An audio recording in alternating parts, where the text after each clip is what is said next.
নিজ দেশের পারমাণবিক অস্ত্র ভান্ডার আরও সমৃদ্ধ করতে একটি নতুন পরমাণু উপকরণ উৎপাদন কেন্দ্র উন্মোচন করেছেন উত্তর কোরিয়ার নেতা কিম জং উন। দেশটির সরকারি সংবাদ মাধ্যম কেসিএন গতকাল এই খবর জানিয়েছে। তবে এই কারখানাটি কোথায় অবস্থিত তা জানানো হয়নি।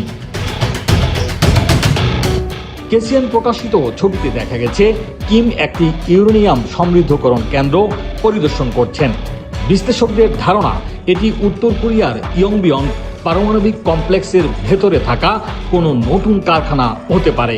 কিম জানিয়েছেন, গেল 5 বছরে উত্তর কোরিয়ার অস্ত্র তৈরির উপযোগী পারমাণবিক উপকরণ উৎপাদনের সক্ষমতা দ্বিগুণেরও বেশি বেড়েছে।